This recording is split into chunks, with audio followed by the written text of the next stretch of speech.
Communication Air.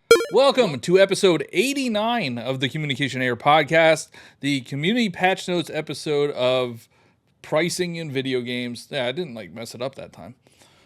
Good job. I feel good about that. Oh my god, I forgot. Dude, I should have done the Eagles fight song again. Honestly, I re-listened to the episode today just to fresh I myself know, up, me too. And I'm like, I opened it with the that. EA. Yep. And then they won, and then they won, and I'm like, oh, come on, I didn't do it again. Time's passed, but the Eagles did win the Super Bowl. Philadelphia is proven once again that it is better than the rest of the world. So, well, I mean, okay, I didn't expect you to even be on this podcast tonight. Oh, I mean, you would just take the whole day off, just celebrate. They win so often now that it's like not even. They win that so exciting. Often now. I mean, you didn't win 2 years ago. They won twice in the past 8 years, and Denver. When was the last time Denver won? 9 years. Yeah, exactly. So they've won 2 times, and Denver hasn't won another one since 9 years ago. So we've won 3 times. I mean, 2 times recently. Everybody gets stuck up in the past. Like the Cowboys fans are like, we have 5 Super Bowl rings. And it's like, bro, you haven't made an NFC championship for 35 years or something. Like, stop living in the past. Anyway, we're not talking about the Super Bowl, even though it wasn't even close. I feel also, it was embarrassing for the Chiefs. I think it was Tom Brady's favorite Super Bowl that he wasn't playing in. We have our special guest, Crawler, you may know from the Nintendo Powercast, and just a great friend of ours. Crawler, how you doing? Hey, how's it going? Carl coming at you. I'm doing all right. How about you? Good. I'm doing great. I mean, I'm glad that, Johnny got to celebrate for a little bit about the Eagles, but you're here. I think that's more important, honestly. That I'm here. Yeah, that is important. No. Shut your mouth. What have you been up to, man? Oh, Johnny. Crawler. Yeah, whatever. Go ahead. I've been, getting some gaming in. I do my daily stitches on my Switch. I do it You're double up. You're still doing stitches? I still do stitches, and I have Apple Arcade, so I do it on I get the daily solved, and then I go and I just do it. I do. Are they the same dailies, or are they different dailies? Same puzzle. Yep. Okay. All right. The Apple Arcade version is a little bit better because they update it with more puzzles. There's a whole Shrek category in the Apple Arcade one. There's nice. They add just 2 or 3 puzzles a week, plus and I've played the Switch version enough that I don't get new there's usually a big large puzzle to do every week, a theme for the week, and I've run out of those. They don't have any more for me to do. How often do they update that game? Because it seems like they're only updating it for you. on Switch, it's had one DLC thing that I did buy, but like I said, I think the certification process probably takes a little bit longer with Switch than it does to just have an app and push out an update on Apple Arcade. But yeah, I bet it actually does better on Apple. That seems like a mobile game to me. It is. It's a lot faster and easier just to if I'm doing kind of my daily puzzles, I do it on usually my Switch upstairs right before I go to bed before midnight, so I get it done. And it's just that much easier to do the puzzle with the touch controls on the screen, just like you do on an iPad or a phone. So it's pretty fast and easy that way versus the controller support is doable, but it's definitely a lot easier to do it with your finger on a touch screen. Speaking of another Apple Arcade game, I've been playing a lot of Balatro, and you say it's easier to play Stitch on the phone. I actually think it's harder to play Balatro on the phone than it is on Why the is Switch. That? I don't know. I just don't like the touch controls on Balatro on the phone. Okay. It might be just because I'm used to using the buttons on. Because buttons you can quickly discard or just you redraw buy or whatever on the controller.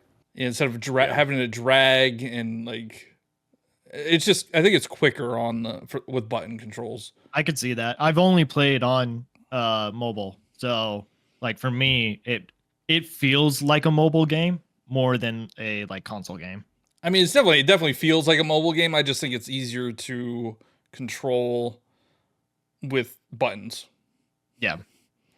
But yeah, I mean, I was actually, so we always ask like the Super Mario Brothers thing, but I was gonna ask like what have you been playing, and that kind of worked. That is my daily. I right now I kind of just been in the do the daily checklist kind of thing. So I've been trying to do the daily stuff in Black Ops, which is sometimes a good decent challenge. Like those don't go away. Like with Fortnite, when you do a daily challenge, like a new one pops up.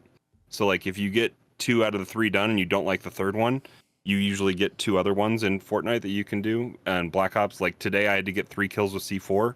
Like I don't use C4 that often, so it compromises my playstyle when I'm doing that. You but just play on Nuketown. Just play on Nuketown, and like that's what I've been doing. I've been I'm on. I'm in my 4th prestige, I think, right now. I entered yesterday for that, and I have diamond LMGs right now, and I'm oh my goodness. on, so this is on ARs. This is good. We'll come back to it, but this is good because a lot of the conversation last week, or not last week, 2 weeks ago, was about Call of Duty, and if people still buy Call of Duty. And I didn't buy Call of Duty though. Oh, that's true. Well, I mean, technically, you're still spending money. Spent money, but I didn't buy it, so I don't even really own it. So that's part of the problem. But yeah, I mean, I hit level 200 in Fortnite for this season, so just kind of been doing the checklist. You know what I can't wait for? When we're talking about doing daily challenges in Mario Kart 10, Mario Kart or 9, or whatever. 9, whatever it's gonna be. Can't wait for that live service stuff. But yeah, I've been playing a little bit of Donkey Kong. I think I'm in the 3rd, whatever's after the beach. I think I finished the beach the other day, so I think that's the 3rd level, the 3rd world zone, whatever it's called. Yeah, I'm thinking I'm in world 7 right now. Oh wow. I got to. Have you? How in depth have you been going and getting puzzle pieces? I get all of the Kong letters. Mm-hmm. I was getting I got like all the puzzle pieces for like the first 2 worlds maybe, and then once I get a little bit later. Have you bought the parrot for a world? No, I'll go back if I want to go back for everything. Like no, I think for it's all just the worlds in that level. Oh, I don't know. Or in that zone. I don't know. I haven't tried it. I don't know. I'll have to try it. Because there's some that are like kind of not super obvious, and I'm not blowing on every dandelion and other things too. Like that's where some of them are hiding. Is like you gotta blow the flowers or the weeds and kind of find different random stuff. Is it worth $60? I bought it at Costco, so it was a little bit cheaper, but no, I don't think so. I mean, it probably would be. It probably would have been worthwhile to be in the realm of what Prime was with like the $40. Okay, all right. Johnny, do some server maintenance real quick, and then let's get into the topic because this is exactly what we're talking about. All right.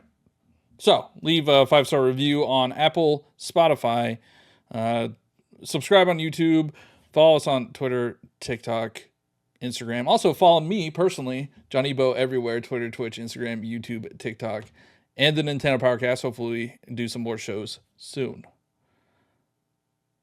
Crawler, where can people find you?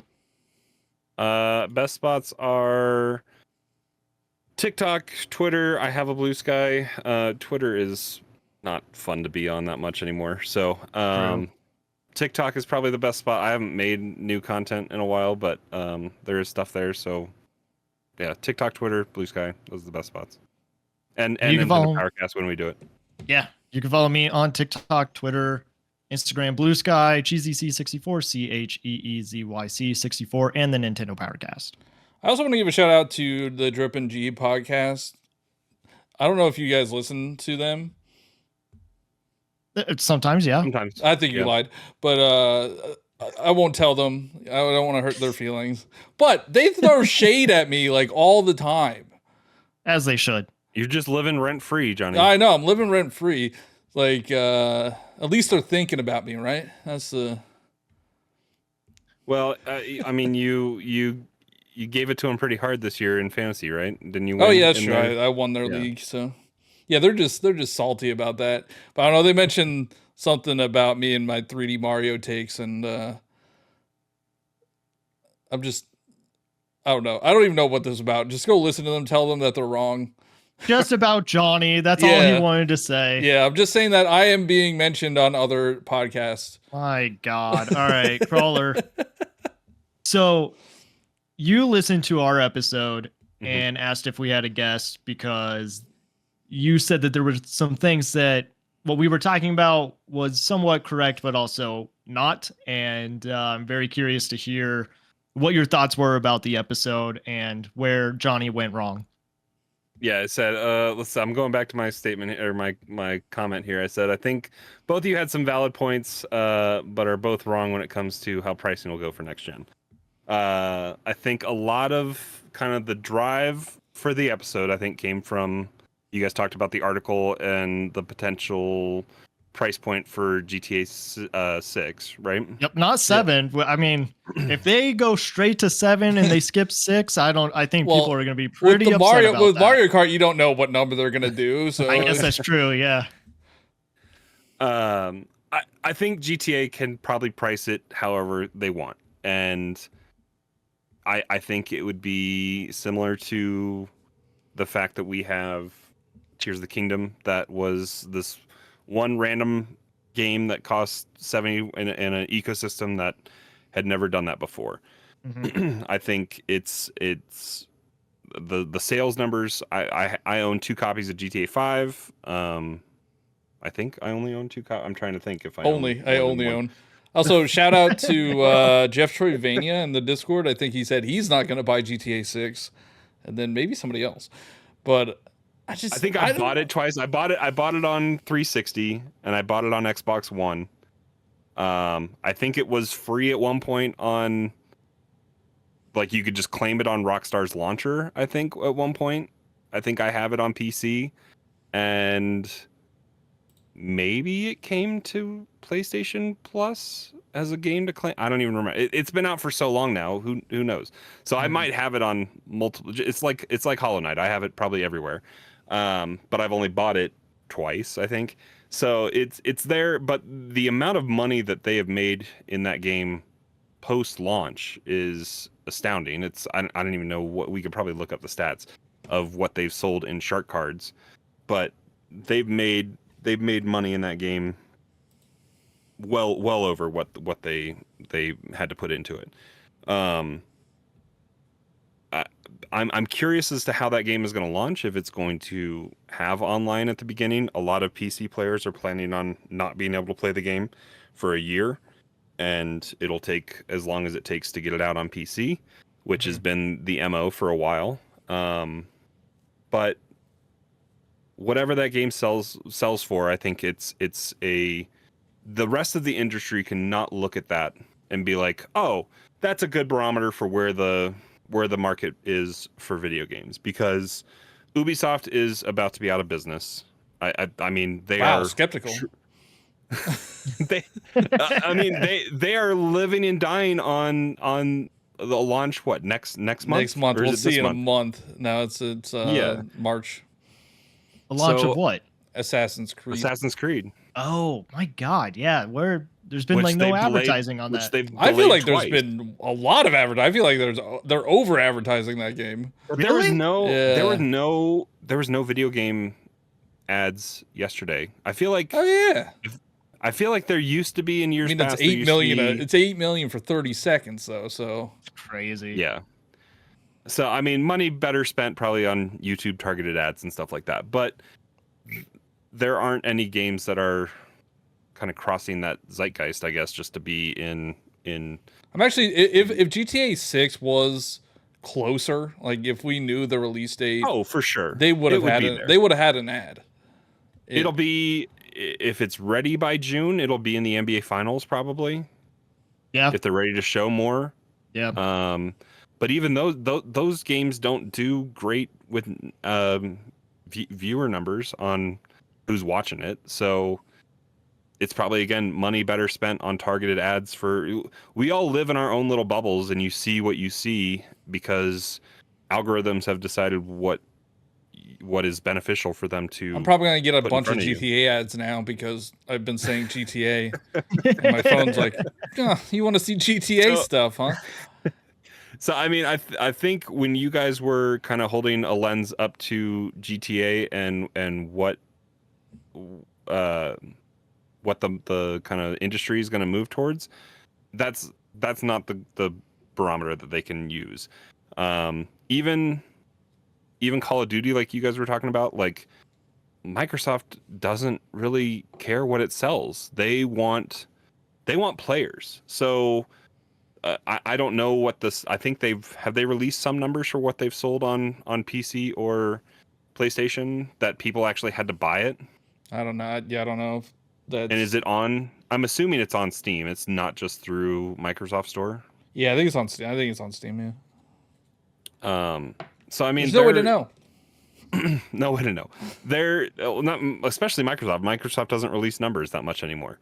But that is the one kind of bright side of their analytics that they would probably want to share is Black Ops numbers. But even that, they're content with people buying Terminator skins and Squid Game skins and other unicorn and weed lizards and sharks that sweat. Here's there's random skins that they have in Call of Duty right now. So I googled it because people get on me about not knowing what I'm talking about. Whatever. So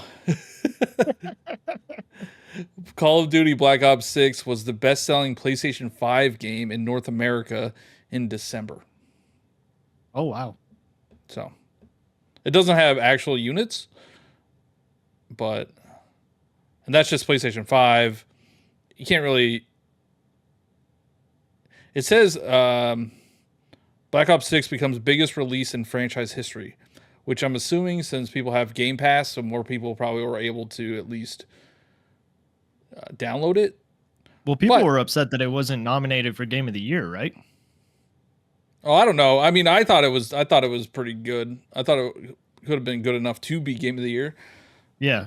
Or at least in that conversation. But that's exactly what I'm talking about. Like Call of Duty, I think Call of Duty and GTA are in the same spot. I know Call of Duty comes out every year, but I think Call of Duty can do whatever it wants and people will buy it. Or,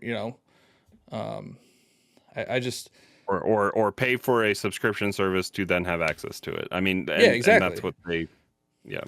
So like maybe, when the next Call of Duty comes out, if they release it for $80, maybe they increase the price of Game Pass by like $2. I feel like they did increase the price of Game Pass to make some of this money back from the Activision acquisition. So what is it like? It's like $20 a month now, I think, for Ultimate, which gives you everything. And like it sucks. That's a lot of money. That's a lot of money a year. It's like $250 a year. And if you're only playing Call of Duty, like that is kind of rough. You're paying $250 a year to play Call of Duty.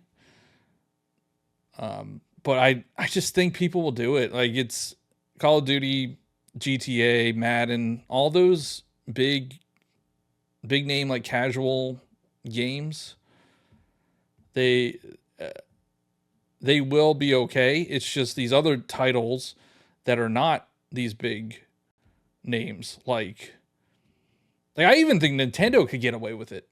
Like if Nintendo wants to charge $80 a game on their Switch 2, they could probably get away with it. You say that, but I looked up the numbers, and I think a best judge for this is something that they sold at the beginning of the life and the end of the life, and is in the same ballpark with Breath of the Wild and Tears of the Kingdom. So Breath of the Wild sold 32 and change million copies. Tears has sold 21.5 million copies. And so if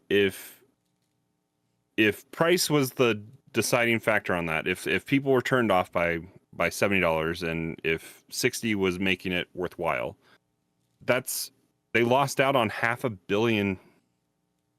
$500 million by having that price increase. If everyone had bought that had bought a copy of Breath of the Wild, brought Tears of the Kingdom, they would have missed out on $110 million if they had just had it down at well, no, I guess my math isn't quite sound with that because that's not accounting for all the extra that they sold with the copies that they did sell at 70. But the difference between 60 and 70 of the difference of those copies is 110 million. So extrapolate that up to $60 that they could have sold those copies for. That's a decent amount of money that they either left on the table or just I mean, if you just do straight up up by that, if you just do straight up, like every copy was $60 of Breath of the Wild, multiply that by your 32 million, mm-hmm. and then every copy of Tears of the Kingdom was $70 that was sold, multiply that by 21 million. They made more money off of Breath of the Wild than Tears of the Kingdom. Now, I do think there are there's probably other factors. I mean, it is later in the life. People probably didn't play. People probably haven't played their Switch in a while. There's also, but they had so many more users to pull from for that though, too. Yeah, that's true. I mean, Breath of the Wild has been selling over the course of the 7 or 8 years or whatever. Tears of the Kingdom has only been a year, but based on the sales, it's not growing at the same rate that Breath of the Wild was. Yeah. I don't know. It's hard. It's hard to know what actually causes people to not buy things, but I do think price probably was a factor in that. In that case. Well, and Nintendo kind of proves the point as well that the price of the game doesn't really matter. They care about locking up dead money because they'll sell you 2 vouchers for $100 to guarantee that they have your money and take a loss, quote unquote, for on their game upwards of $20, mainly by trying to throw you off your game if you're not up on everything with what it costs, by throwing in WarioWare Move It and other $50 games in that pool. I'm sure Pikmin 1 and 2 and some other of those games are in that loot pool for what is on vouchers. I haven't looked at it recently, but here's a question. That's a waste of your money if you're buying those $50 games with vouchers. We have the Nintendo Switch Online vouchers on the Switch. Do you think that they carry over to the Switch 2, or are we gonna not have that program? Because for the longest time on the Switch 1, we didn't have that program. It was, they brought it, I don't know, probably like 3 or 4 years into the life of the Switch, and it was only for like 2 months. Then it disappeared for like 2 years, and then they brought it back. I've never bought the vouchers. Do they expire? They do expire. They can, yeah. So if you buy a voucher, a set of vouchers, like say you bought one today, you would have until February 10th of 2026 to use it. Oh, okay. So you have a year. You don't have to use both of them at the same time. That's even for because you can pre-order a game and it'll remind you like a week or 2 out that it's gonna use up your voucher, so you can cancel it or change it if you want to do something different with it.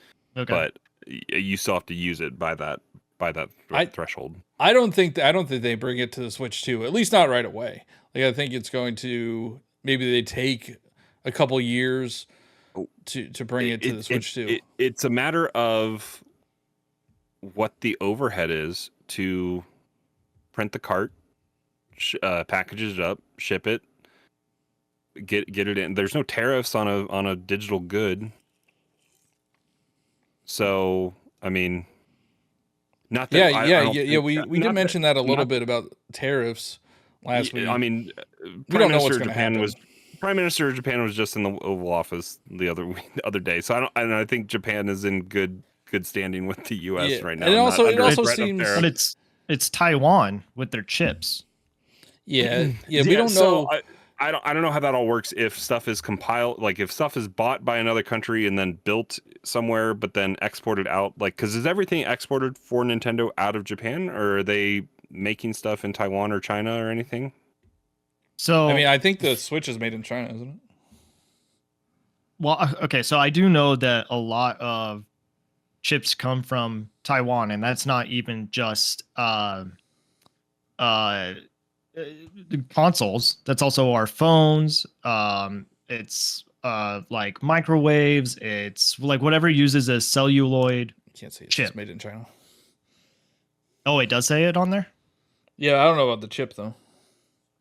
So I don't know. It just matters what the country of origin is when it's shipped to the U.S. I think that it's just interesting that you mentioned tariffs on digital. Like there isn't any tariffs, but then you run into the problem that we ran into this week with PlayStation Network going down.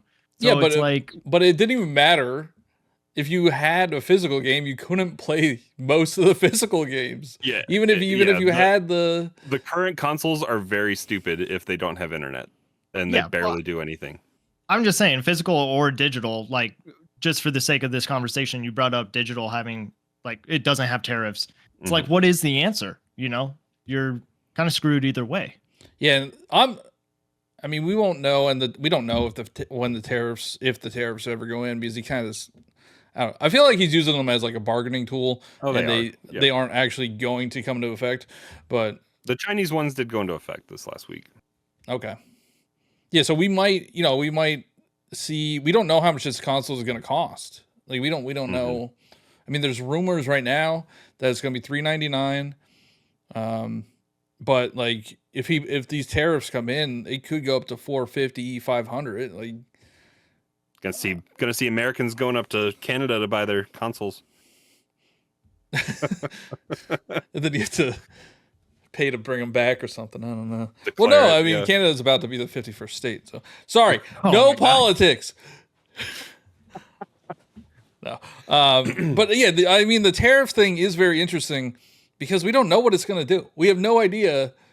If it's going to make how it's going to affect us. $400 console, a $600 console. Yeah, we don't know because if it's a 10% tariff or 15% tariff or a 25% tariff, that would be crazy. You would put another $50 to $100 on this console that a lot of people probably aren't. That will scare people away. I think if you go over $400 for the console, the people will not buy it. Yeah. Unless there's like a special edition, like you have the base model, and then maybe it's like the Switch to OLED or whatever. Yeah. I mean, I think people like us, the people that are gonna buy it no matter what, will buy it. But your casual families, and grandmas and everybody who is a large portion of Nintendo's base will not buy it. Yeah, but that also goes back to the importance of it coming out in like May, like we were talking about, and it gets its early adopter wave out of the way. People are talking about it. It's widely available by Christmas, and mainstream media or other things, the hot toys for the year or whatever are being talked about, and it's available just like it was in 2017. Even still, well, by Christmas it was definitely more available by then, and Mario was already out for it by Christmas in 2017. They had a Mario edition too, right? Well, it was a Mario edition came out on October whatever that was when Odyssey came out. It was just deeper red double Joy-Con for that. That was all that it was. But yeah, I mean that would be important for that. I feel like Nintendo is they're probably not taking much of a loss on these vouchers because the cartridges, like this little bit of plastic is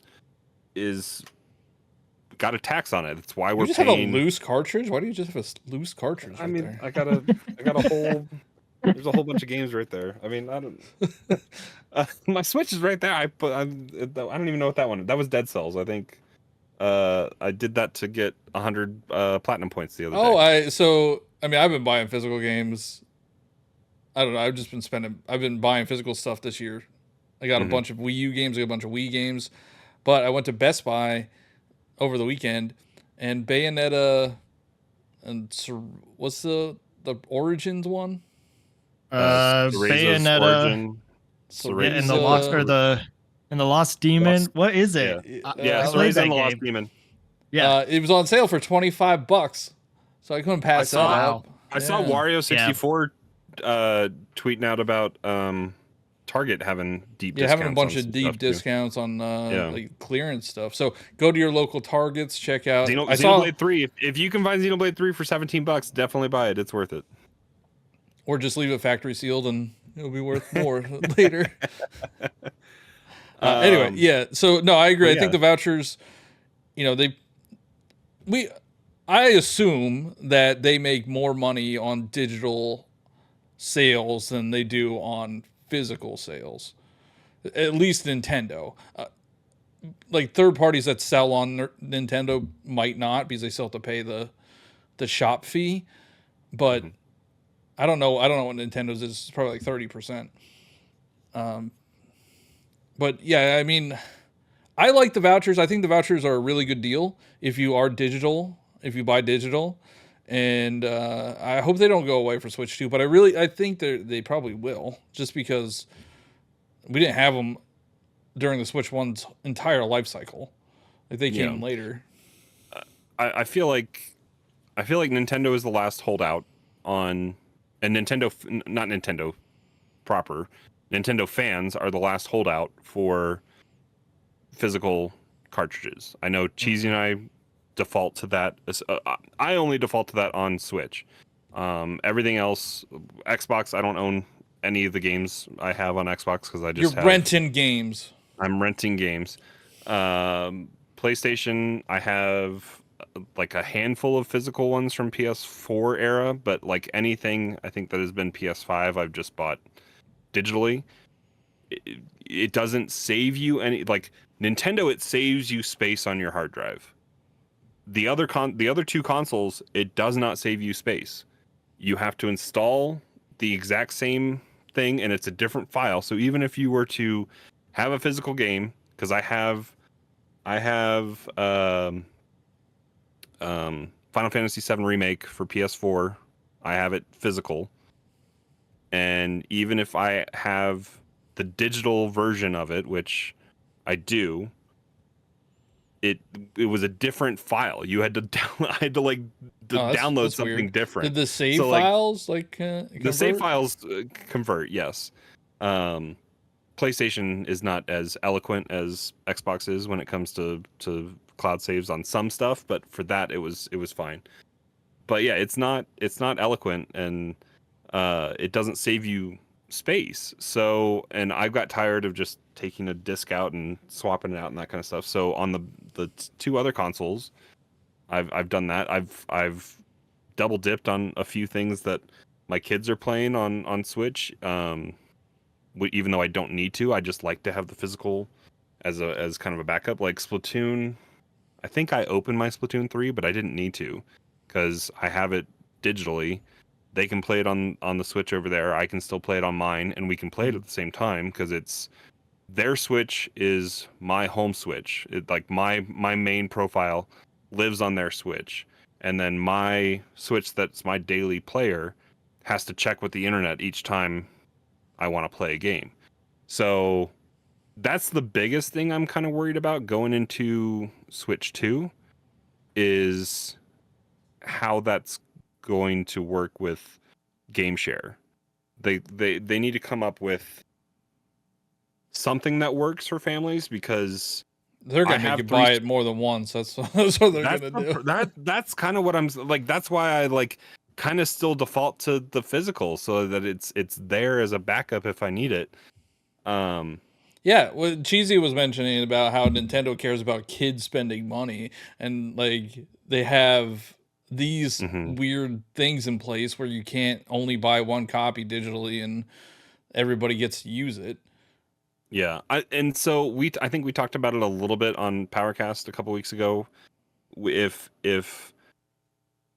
Mario Kart goes live service, I really hope it's baked into Nintendo Switch Online, and I pay a little bit more versus having to buy a Mario Kart pass 2 or 3 times over. That's so good. Yeah. Yeah, kind of like the Fortnite crew. Because I already have to buy 2. I have 2 things of Fortnite crew going right now. Yeah. I make William give me $11 of his money every month. If I pay for my stuff, that's something extra. The game's free, but he gets V-Bucks to spend on that. He gets, because that comes with 1,000. Is it 1,000 or something? 2,000 V-Bucks. But then it's all the skins, and you get the battle pass, and yep. So, I mean, if that, I think that for Cheesy's kind of mentality, if Nintendo is truly looking out for families and kind of trying to cater to that, not nickel and diming us with each user having to have separate battle passes or whatever, just bake it into the family plan or the individual plan or whatever, kind of like what they've done with the Animal Crossing DLC, the Octo expansion, and because anybody that's on the family plan now can like use the booster course pass and use the Animal Crossing and I love that so much. Like I really do think that kind of fixes the problem that I was talking about last week. Yeah, but they just got to add. But they have to have more. They have to add more stuff. Yeah, like, for sure. We haven't had a DLC added since Octo expansion, right? I mean, at this point, how long has it been now for the Order and Chaos? What's been a the year. Name of the DLC? It's been a year. What's the name of the DLC for Splatoon 3? Yeah, Side Order. I mean, that should just be thrown in at this point. Yeah, Side Order. The Breath of Wild DLC. Why is that not there? True. You do need the game though, right? Yes. Yeah. Yeah. I feel like Side Order is one of those that they could do without. You know, like they're not going to, but it's a great mode that you don't really need the rest of the game. They should just be sold on its own. It could be a standalone. Yeah. Yeah. Yeah, and companies do that. They do have standalone DLC sometimes, but Nintendo has never done that. Right. Was the God of War DLC was just free, right? The yeah, and so was the Valhalla. Yeah, and then The Last of Us, I think, had a free DLC. I don't know, Johnny. Just because I was thinking about it, is completely random, but because you're like trying to collect physical for Nintendo, when you go to Super Nintendo World, you should buy all of the bracelets that you can, because it doesn't look like many people they're are. $40 a pop. Oh, is that a problem for you? I can't even. They're $40 a pop, bro. There's like I'm just saying, I saw a video where it's like nobody is like at those kiosks. I'm already gonna do it. So like, I'm already doing it. Yeah, okay. I'm getting. I have my Flipper Zero that has all my amiibo. I can download wow, pirating amiibo, all the NFC like codes or whatever, and I can just have it emulate it, and so that's. But yeah, I mean, so I was even on some of my amiibo that I have that are in box, like the newer ones don't have the blocker, so I can scan it and then emulate it. It's kind of nice. I haven't used an amiibo in like, I don't know, at least since Tears. Like I might have seen what Tears of the Kingdom did, but like that's the last time I actually used an amiibo. Dude, I unbox everything, and yet both of my Splatoon amiibo, the new ones, are still boxed. Like amiibo's dead, bro. Amiibo is dead. What are we doing? But yeah, I mean, I have a lot of sealed ones. I've already prepared Kelsey for what's about to happen in May when we go down there. The shop is crazy. Like I remember because I got to go like just for an invitation, but the shop itself was like, that was the trip. That's what I spent my money on. Like that was way more than I thought I would be spending. And doesn't like the Toad Cafe have like some take home stuff too if you buy certain things? Yeah, they're little souvenir things. I mean, they're not like anything great, but little Anything great? toppers or yeah, I mean that's pretty much it. Souvenir cups, I guess.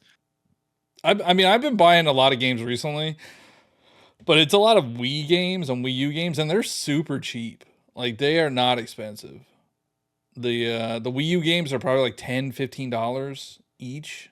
Wii is like I just bought probably 5 or 6 games for the Wii, and they were like $10 each, maybe. Yeah. So I mean, I think it's entering a point where because I just watched a video recently on Lego investing as well as how like the market has gotten so saturated with people trying to do Lego investing recently that it's like the come ups aren't really there. Yeah, for I'm sitting on way more Lego than I should be right now. Since I'm Yeah. on the outside of the Lego world and you two are, is like are Legos going up in value because of content creators and just people talking about it and like you said resale, or is it other reasons? It's like I think a lot of people got into the hobby in the last 5-6 years. 2020. I think COVID helped That a makes lot sense. with that. Yep. Same with video games, same exact thing. Yeah. Anything prior to 2020, going back to, I mean, particularly back to 99 with Lego Star Wars, because that's when it debuted.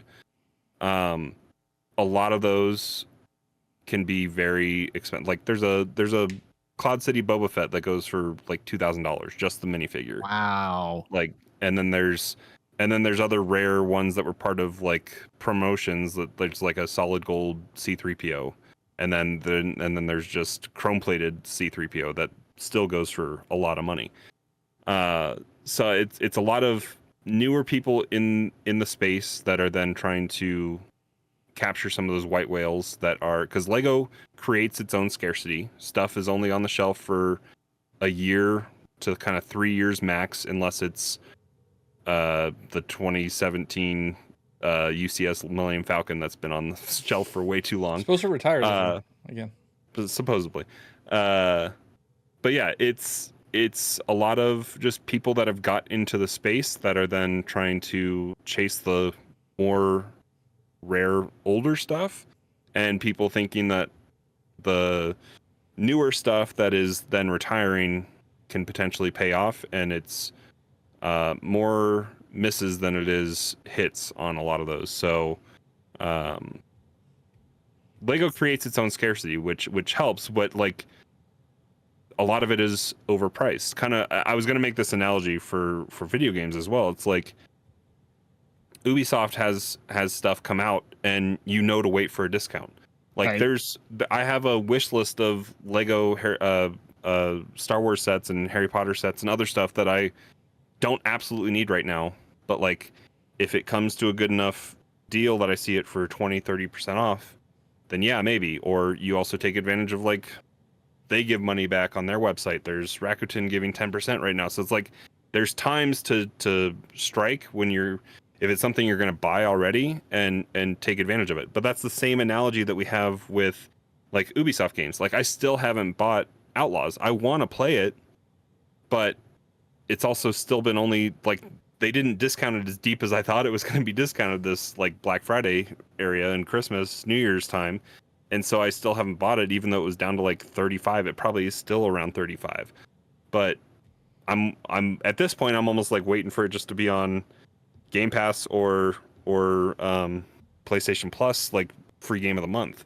Mm-hmm. And it's not a priority for me. So if games don't have that scarcity like Lego does, where it is going to go away, until it's and then, so a lot of it has to do with availability, right? So Mhm.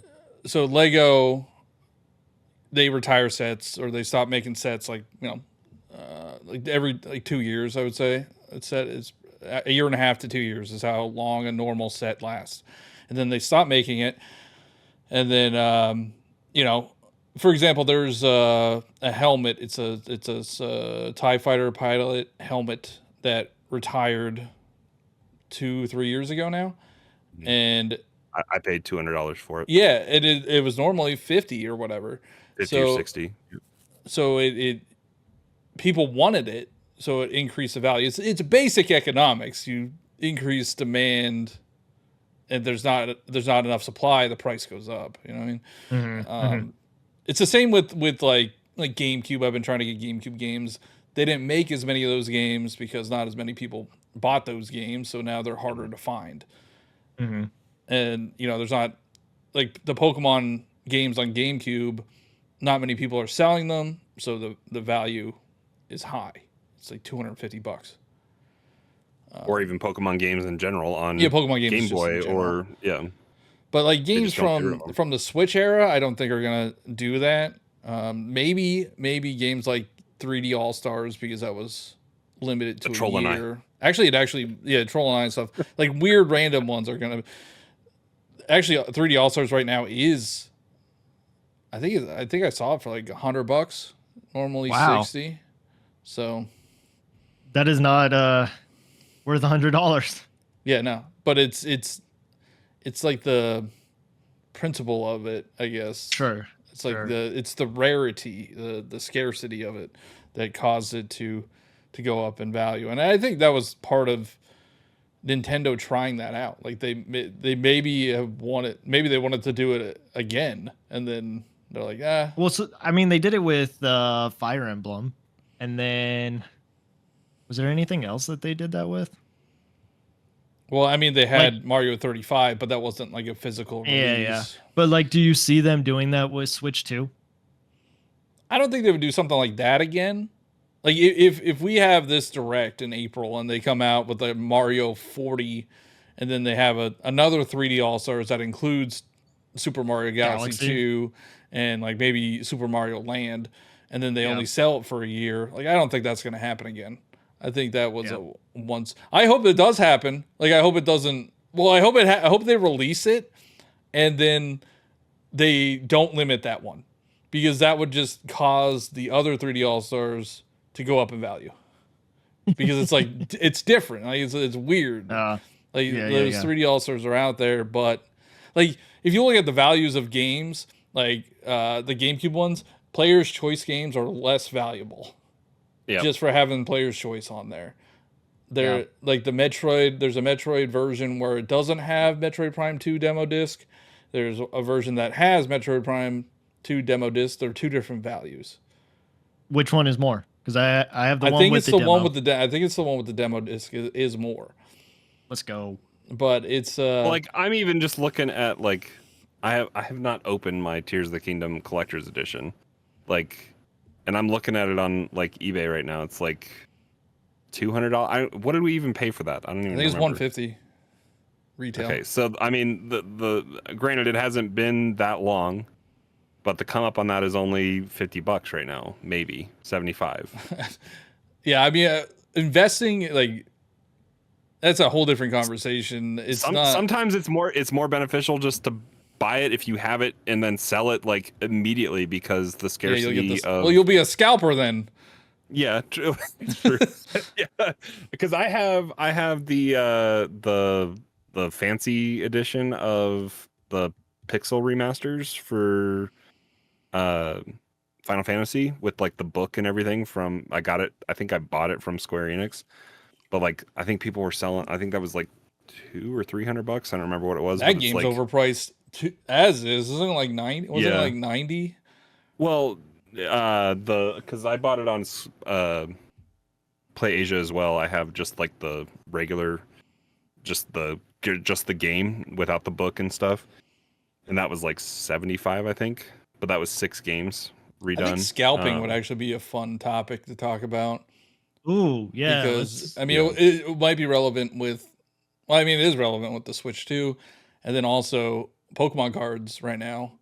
Dude, I saw your video from like your tweets over the weekend. Like, there's literally no cards out there around. Yeah, there's I literally saw videos no cards. of people at like a Target just waiting. Like, did you see the one at Costco? I've but seen the videos at fights? Costco, but then I've also seen a good Costco where there was like an attendant from Costco only letting people take like 2 of the 151s. That's good. That's good. But yeah, the ones that just let them run wild and they just go So there hauling was off with the giant cart, filling it up all the way there was a a new nuts. release on Friday. I don't know what it was. I haven't collected physical cards in a few years, but like I've been following it. There was a release on Friday, and those lines were like outside of GameStop and outside of Target. And when I went, we do like this circuit where we go around to different stores, and I was just checking. Like I went to Target, I went to a Best Buy, and I went to Barnes and Noble. Was anybody in a Best Buy? No, I mean I did not like. I don't Best like Buy Best Buy anymore. Dead. Yeah. Yeah. I don't got past the game on collect. sale though. So I say I don't go past the counter. I usually just have stuff for pickup, and that's all I do. there was 3 Lego Venators. I mean, they had that, but they had literally no Pokemon cards. Now, if you know anything about how Pokemon cards are sold, they sell like different things. They have ETBs, individual packs, stuff like that. They have these pre-built decks that are stupid and like nobody wants them. So you usually see like nothing besides those things on the shelf. Because it's a guarantee what's in the box. The gambling element of it is no not there. gambling. So but those were even gone. My wife loves to go to Barnes and Noble, and I swear I see Pokemon cards there all the time. Or like Barnes and Noble is like is a cheat code. Like that is your most. So, but they are like the most recent packs that you could get. Yeah, probably. I mean, I would be surprised if they have any right now, but Barnes and Noble is like a cheat code. If people don't realize that they sell that, right? Because you just wouldn't expect it. Yeah, it's the same thing with Lego. They sell Lego cheap too. Lego, yeah. It's a good place to go for cards and Lego. So if anybody's listening and you're trying to collect Pokemon cards, check Barnes and Noble because that is probably your highest chance of finding something. Without going like the morning of waiting out. I saw a video where people were waiting out overnight, and it's actually kind of cool to see that Pokemon still can do that. Like they still have the hype, and it also reminded me of like amiibo hunting back in the day. Like I went to Target or I went to Toys R Us when that was around. But I guess this is also a question that you could raise on your scalper episode. Are those people they're in it for the hunt and the dopamine hit of pulling something big. But how many times are they then turning around, sending that into PSA and then trying to sell it? Like if they get that big hit. I mean, I don't know. Not everybody. It's a little confusing on how to send it into PSA. So people don't do it. It also costs money. You also have to pay money to do it. I did it through GameStop, and I thought that was actually a pretty easy process to do it through GameStop. But it's kind of confusing how to do it. Costs money. Nobody really wants to do that. They just want to get the shiny cardboard, the dopamine hits. But the scalpers, I think the scalpers is a whole different thing. Like those people are not buying it to pull cards. They're buying it to just put it right up on eBay. Like they buy it for 40, they sell it for 80, the same day. Crawler, to kind of go back to what we were talking about and just like hearing your thoughts, is video game, like the hobby itself, is it going to be too expensive to where people aren't playing anymore? Do you think people just adjust to the prices and that's just what it is? Like, how do you see the future of this industry going? And I know that that's like a pretty large question, but as far as like pricing going up for either console or games, I think we're gonna see indies kind of take even a more prominent role than what they're currently doing. The big five or whatever it is. So Square, Ubisoft, EA. And then the other big three, I guess, Nintendo, Sony, and Microsoft. Like, Sony, Microsoft, and Nintendo are separate than kind of the other big three, which is EA, Ubisoft, and Square. I guess Capcom. You got others in there, but like you hear stuff from Square talking about how Final Fantasy didn't sell as well as it could have. Like they weren't happy with 16's sales. They weren't happy with Rebirth. They weren't happy with like they've painted themselves in this corner where they're answering to these investors, and the corporate kind of side of it, they get mad when the user doesn't jump head over heels for their product. Ubisoft had to pay whatever it was for their Star Wars license, and then didn't deliver on a game that shook the world. And so didn't you say, Johnny, that they closed that studio already? I think they closed some studio that worked on it. So there's no incentive for these companies to take risks. So we get the same thing over and over again. Mm-hmm. I mean, Bungie has been very quiet lately, and they've gone through independent and then bought and then independent again and then I think bought again. Does PlayStation currently own them? PlayStation owns them, yeah. But it's like the indie space, I think, is just ripe for creatives to come up with new things and get it out in front of people, and then the cream rises to the top with that. Like Hollow Knight was a Kickstarter.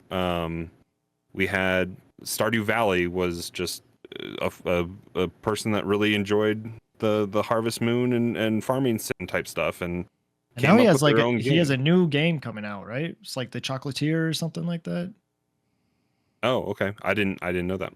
So I mean, that's just like you said. It will just be another kind of the next thing from Stardew Valley. It's not really taking a risk on it's going to sell well. But like these bigger, I know Johnny was talking 2 weeks ago about like Madden and all that kind of stuff. I don't know how EA is making the money that they're making. Cards. The product. People love gambling. I know I know it's the cards, but I don't understand. I guess I'm just not in that mindset of the people that buy these. First off, buy these games for $70, and then pour thousands of dollars. Some of the content creators and some people that maybe don't even make content on it are pouring crazy amounts of money into these games. They make a team. Like those games should be living in a hub that is just a constantly updated. Like it's just a service for the regular person to kind of play the game, get a roster update, and it's there. And then they could finance the game probably off these cards and have it expire every year, which is just mind blowing that they again recycle it every year and they go spend more money on cards that in a game that's going to be dead in a year. Haven't you kind of done that with Call of Duty? Like, weren't you saying earlier that you've Call of Duty has become a platform. Like you can like the stuff crosses over from single player to zombies to Warzone. Warzone persists. I don't personally enjoy Warzone compared to other modes. Yeah. Well, yeah, it's just that version of a what is that genre? Brain farting on that Battle Royale. It's too large of a map and it's just like running from one thing to the other, whereas I feel like there's more fun to be had in Call of Duty does have so you can't go into like there's a hub. There's a Call of Duty hub, and that hub has like Modern Warfare 3, Call of Duty Black Ops 6, and was it Vanguard? Was it Vanguard? It's more of just a platform, and which is what Ubisoft was said to be doing with Assassin's Creed, but we've yet to see that happen. I think the way the way the future, people aren't going to people. We can't afford, like, the cost of living is so high right now that being able to buy anything that isn't a necessity right now is going to be difficult moving forward for people.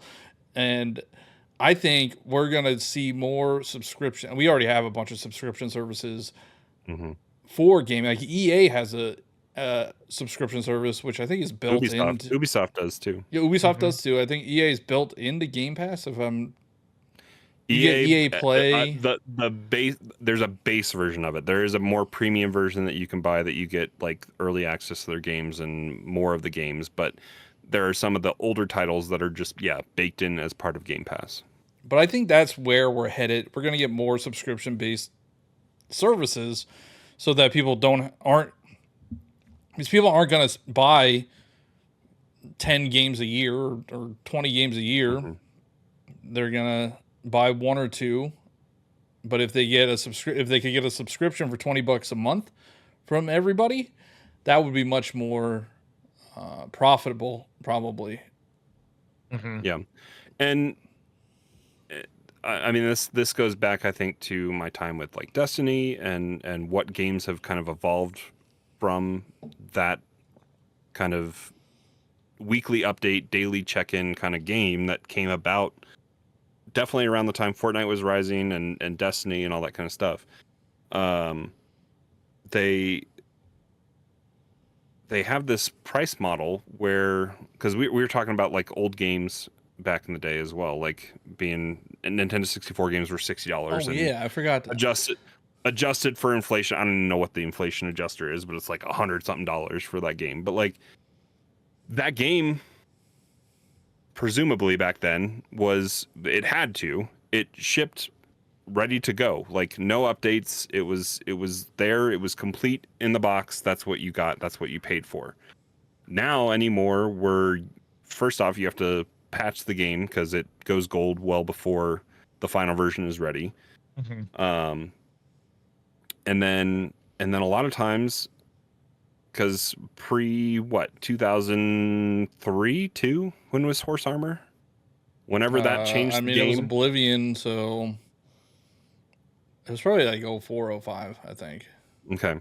So that changed the game, and the cost of games has kind of been this contract with developers and publishers to players that, like, the cost of making games has gone up, but we're not going to charge you more because we're able to subsidize the work that we do with DLC that you're paying for, or now it's subscriptions and other battle passes and cosmetics and DLC and all sorts of stuff that they add in.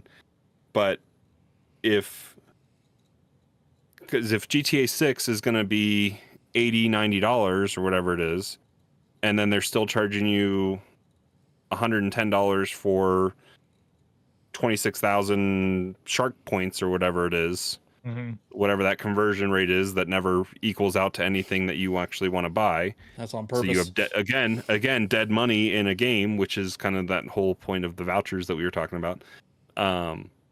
They've gotten. I've spent more money on my most expensive game is Fortnite, and it's a free game. That is my most expensive game. Yeah, I think that's definitely the most I've ever spent. They cracked the code on that, and too many other, like, that's why what's it called for PlayStation was Dead on Arrival, because it was a free to play type game that they were charging Concord. They were trying to charge. Was that even 40 or 60? Was it a full $60? It was 40. But still, it was a free to play game that, and even still, like a free to play game launched this year that didn't make you buy any characters with Marvel Rivals. The same genre. I mean, I know they have the Marvel brand power. I did want to. The big misstep that they've taken is that there's not cross progression. Like, you can't just play it on Xbox and you can cross play it, but you can't have an account that just lives and goes with you. We talked about this a little bit before the show, and I had a thing that is happening this week. So Marvel Rivals is doing a deal with Regal Movies. Oh. And if you go to see the movie's coming out this week, right? Yeah, if you go to see Captain America at Regal, you get like a skin in Marvel Rivals, which I think is really cool. I wish more like of these multimedia brands would do that. And that's the only way that you'll get that skin? I think so. Wow. And is that for? It's for Is Hulk. Sam Wilson so in the game? It's the red. Okay. It's a red Hulk. It's skin. Red Hulk. Okay. And then you also get a player emblem and like a. I don't even know. I think Marvel Rivals is going to set the standard for free-to-play games moving forward. Like the way that they have done that all the characters are free. Your battle passes, every 3 months. I think the first one I think was $5. I think they upped it for the full season. But you get a decent amount of skins in the battle pass, and then the skins in the game, I think they're like $20 each. But I do think they are doing things that don't feel icky. Like some things that, like Fortnite sells shoes in their game, it feels icky to me. I don't even know how much. Have you bought any shoes, Crawler? No, I just have the one pair of Jordans or whatever that were free, I think. How much? Do you know how much they are charging for a pair of shoes? They Sambas just came out, so they have Adidas in there now, and I think they're 800 V-bucks. So it's about $10 less. Oh, probably like $7. I don't know. No, though. I mean, a pair of shoes and a for a pair of shoes in a game. Yeah, you're not even. At least you get to see it. At least you get to see it. But aren't compatible with all skins, so it depends on. Oh, it's like Thor's hammer. Maybe I should make some videos. It's a throwback for anybody that doesn't know. Really, basically how you got your start as a troll and never looked back. But all right, so the last thing I want to say about Marvel Rivals is Regal Theaters sucks. I'm not going to Regal Theaters, even for that freaking skin. The closest Regal to me, I think, shut down all the like in COVID. So we went to see Wicked at Regal because they had one of the popcorn buckets. That's another skin. That's another like. That is a crazy. Popcorn buckets. Like I'm actually going to see Captain America on Thursday, and my theater who didn't usually do popcorn buckets will have the popcorn buckets. So I'm going to get. I don't know if I'm going to get the helmet one or the Red Hulk one. Is it a Hulk hand? No, it's like Hulk pushing a boulder or like punching a boulder. I don't know what it is. I don't need this, and it's like $40. The popcorn buckets came about because nobody wanted to go. Dune. It's because of Dune. Well, and also nobody wanted to go to the movies anymore. Like they were finding ways to try to get you to go. I love that Wolverine one. I have the baby pool. The baby pool one. Yeah.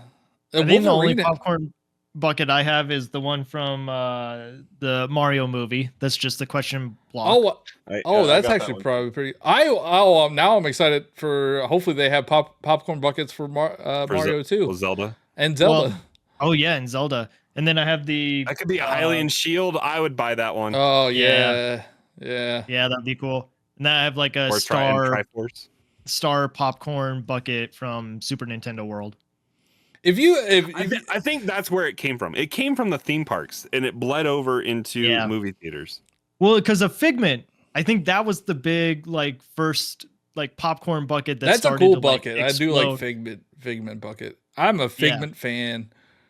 Yeah, that ride kind of sucks, but they could make it better. But it's like nostalgic. But if you Epcot ball or whatever. No, it's like the purple dragon, and you use your imagination. Yeah, use your imagination. Isn't that the one inside the Epcot ball though, or is that not? I don't think he's in the Epcot ball. I think he's in. It's called the Imagination Station, I think. Oh, okay. But if anybody, I know Cheesy, you had mentioned that this is an expensive hobby. There are a lot of expensive hobbies. Sure. Lego, for one, is way more expensive than video games. And you get less time out of them. I mean, you do get stuff to display, but you know that Mario took, I don't know, maybe 5 hours to build, and I paid and then it just sits there. Yeah, and then I paid $130 for it. Like, it's. I know gaming is expensive and it's going to get more expensive, but I'm just saying there's more expensive things out there. Yeah. Just hobbies in general are expensive. So I mean, to kind of bring it back full circle, what we were talking about, like the bigger developers, they're afraid to take risk and make new things, and so we're just getting either rehashes or other iterations of currently established things that they don't let things marinate probably long enough or test it. Like, bring back more open beta demos and stuff like that. I played the Monster Hunter beta over the weekend, and it's like that game's already coming out. That was just a stress test kind of on the servers, but they released a demo of Donkey Kong Country Returns. Oh, did they? Oh, they did. Yeah, a demo of a game that's been out for how many years? Yep, they are. I don't know why they're pushing that game so hard, but they are advertising it more than anything. Because their return on investment, their return on investment probably is sky high on that, because the game was already made, and they HDified it, and I think it's that in the cost theme them a whole park, lot. because that is that theme park is based off of. It's coming out. I mean, it's coming to America in May, so. But I think the moral of the story, going back to this, I think the moral of the story is you should play Balatro. It's only $15, $10. And Hollow Knight. And Hollow Knight, $7 play indie games, Crawler. I think you're right. I think indie games are the play. Also, Teenage Mutant Ninja Turtles: Splintered Fate just got an update. They added Casey Jones, and that was like, I don't know, $5 for the update. Awesome. Play Hades. Is that free? Is that free on Apple Arcade then? I don't know, maybe. But yeah, Balatro's free on Apple Arcade. I guess Stitch is on Apple Arcade.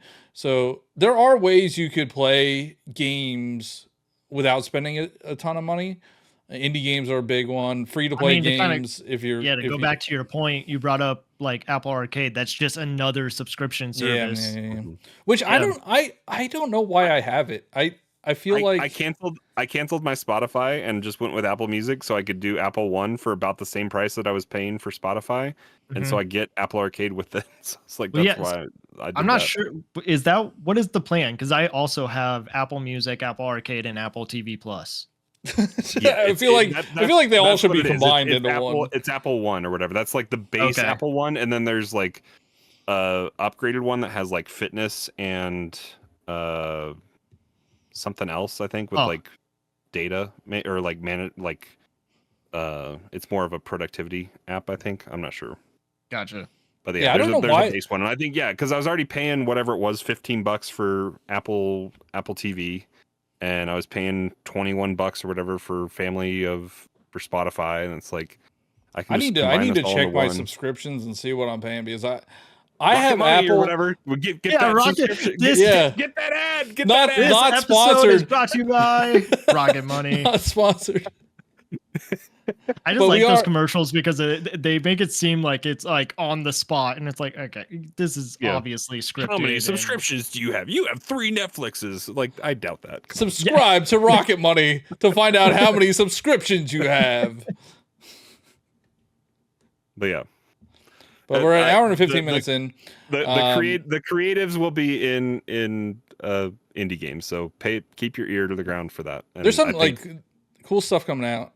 I don't know if you guys have seen this trend going around on Twitter. It's like, show me 15 seconds of your indie game, and there are some really cool looking games out there, and I can't wait to check them, like see when they actually come out. That's the thing. That's the hardest thing with me and indie games is there's so many of them, and I never know when they're gonna come out. Or It sounds like, your guest last week, Mike Odyssey, it sounds like he's like really plugged into that. He's doing the indie, that's true. He's doing some indie stuff for IGN or whatever. Indie Mania, yeah. Also, I don't like buying early access games because I just want the full release.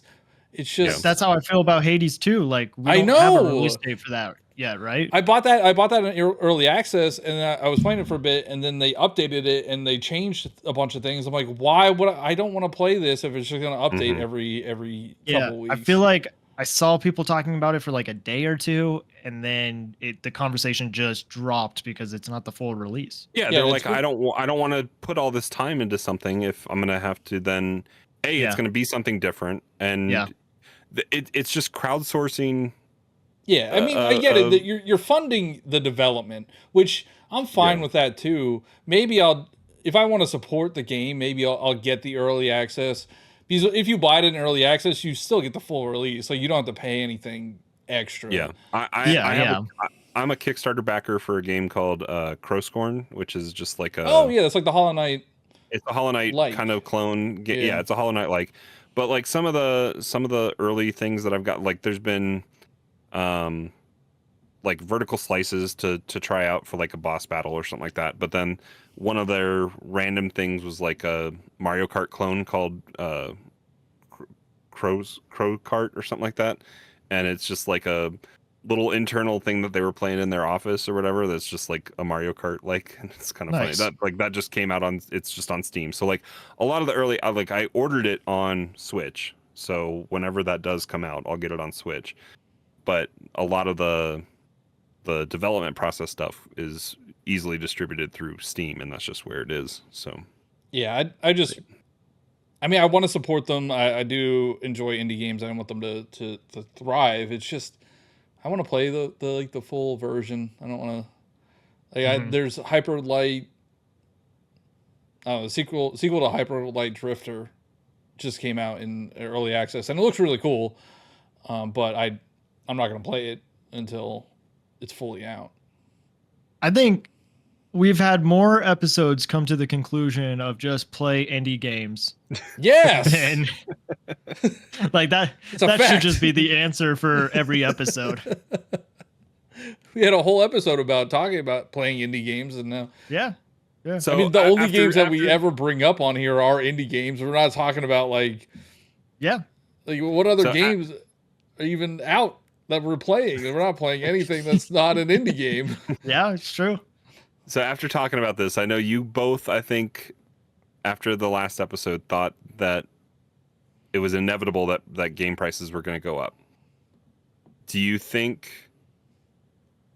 Switch goes up? And do you think if Switch goes up to 70, do you think the other consoles are destined to go up, or is Switch just rising to kind of be on that level? I personally think that we are going towards $70 games. And if that is the case, then yeah, I can see the other two going up to 80 just because of the stigma around Nintendo and how they don't compare to the other two. Xbox doesn't care if they go up in price because they'll sell more. I mean, that's true. They'll sell more subscriptions. But, I mean, they'll upgrade. It probably benefits them a lot if they increase their prices, because then people would want to subscribe. Yeah, but they up their subscription price like 3 times a year. I feel like they did it a lot last year. So I remember when I started paying for Game Pass, it was like $10. Now it's $20. But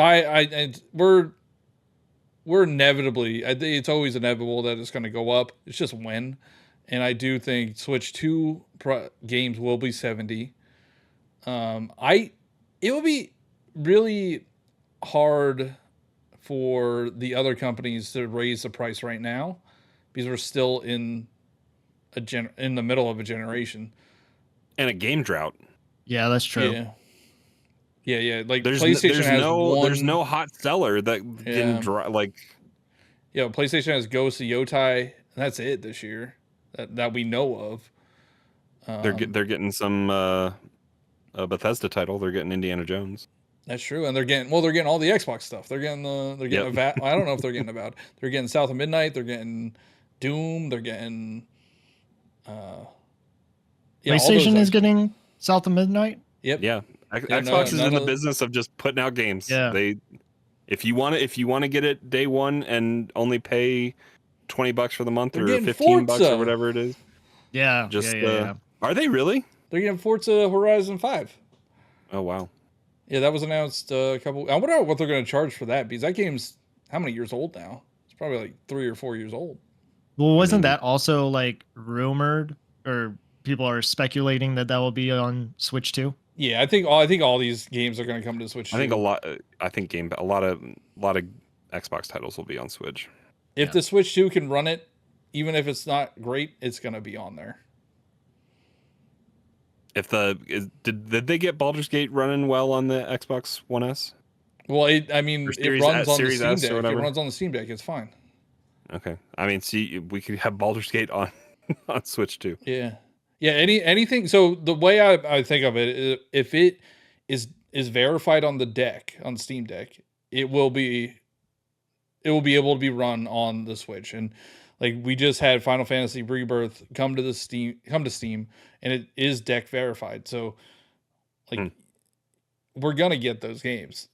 Nintendo can finally get all of the Final Fantasies then, because then 15, 16, and I guess they could bring 15, 16, and maybe they even put 14 on there. Yeah, as an MMO. Because what was it? Is 14 the one that just 14 is the MMO? Yeah. That just came to Xbox a little while ago. Yeah. Yeah. But I don't know. I'm excited. I'm wondering if we'll get a direct this week. I think everybody's saying no now, but I want to know what Nintendo has. It been every February for the last 8 years though? Pretty sure, unless like COVID. But COVID wasn't happening yet in February that year. It was, but it wasn't. Yeah, it wasn't crazy. Well, in 21. What about in 21? I mean, I guess we were kind of post 21. Yeah, we were. Well, I don't know. We were still kind of in it. I don't know. There's no way to know. There's literally no way to know. We can't figure this out any other way. But if you do find a way to know, talk about it in the Discord. Drip and Jeeb called us out on that. They said we use Google here, and they said that they use Google, unlike us, who never even Google. Wow, anything. I need to listen to their show. Yeah, they throw a lot of. At least it was the last episode. I can use Google, but then it sounds like this. It's like, yeah. All right. Well, we're running a little long, but it was a fun conversation. Yeah. And again, moral story: play indie games, play Balatro mostly. Vampire Survivors. That's only $5. Crawler, any closing thoughts? Anything at all? Mario World, right there. That's the better one, right there.